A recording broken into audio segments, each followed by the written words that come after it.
Upotrebom grafikona u Excelu vizualizujemo podatke i tako ih prikazujemo na nama ljudima lakši način i činimo ih preglednijim.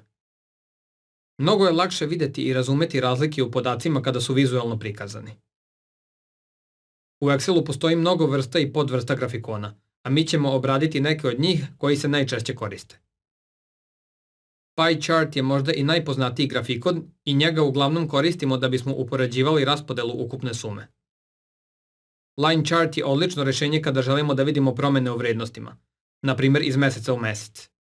Column chart uglavnom koristimo kada želimo da uporedimo vrednosti. Bar chart bih vam preporučio kada, na primjer, želite da prikažete neke razlike u trajanju. Sada ćemo da odemo na karticu Insert kako bih vam opisao i ostale tipove grafikona.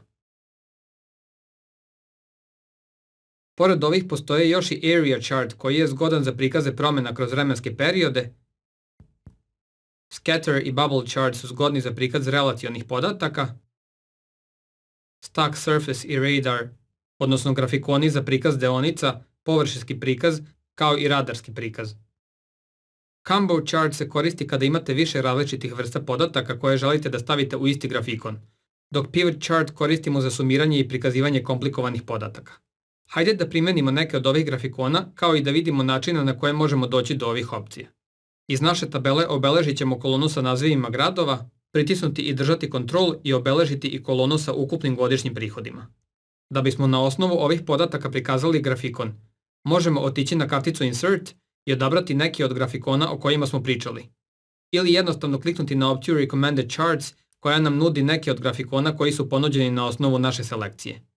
Verovatno najbrži način da dođete do grafikona na osnovu obeleženih ćelija je upotrebom prečice Alt F1.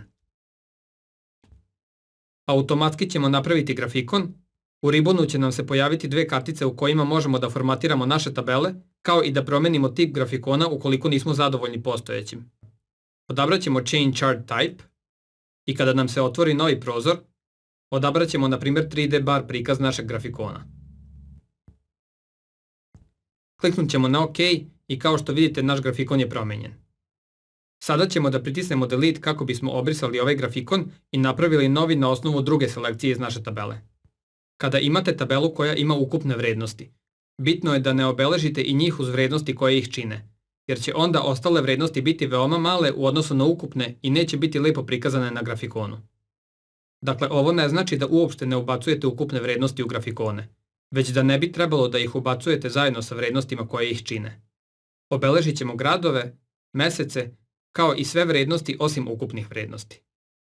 Pritisnut ćemo Alt F1 i pojavit će nam se grafikon koji pokazuje prihode po mesecima za svaki grad. Sada ćemo da pomerimo ovaj grafikon kako bih vam pokazao još nešto. Obeležit ćemo samo Podgoricu i njene prihode po mesecima bez ukupnih prihoda. Recimo da želite da prikažete kako su prihodi varirali kroz mesece u ovom gradu. Ponovo ćemo pritisnuti Alt F1 i pojavit će nam se grafikon. Nisam zadovoljan ovim grafikonom, tako da ćemo da promenimo tip grafikona. Dakle, odabrali smo Change Chart Type i kada nam se otvorio novi prozor, odabrat ćemo Line, jer ako se sećate, spomenuo sam da je ovaj tip grafikona pogodan za prikaz promena kroz mesece. Odabrat ću grafikon koji nam pokazuje i tačke na svakom mesecu, odnosno na svakoj promeni u prihodima. Kliknut ću na OK i sada nam grafikon jasno pokazuje promene, kao i da su najveći prihodi ostvareni u 5. mesecu. Kao i slike i grafikone možemo da prevlačimo po dokumentu, kao i da ih smanjujemo i povećavamo kako bi se uklopili u sveukupni izgled našeg dokumenta.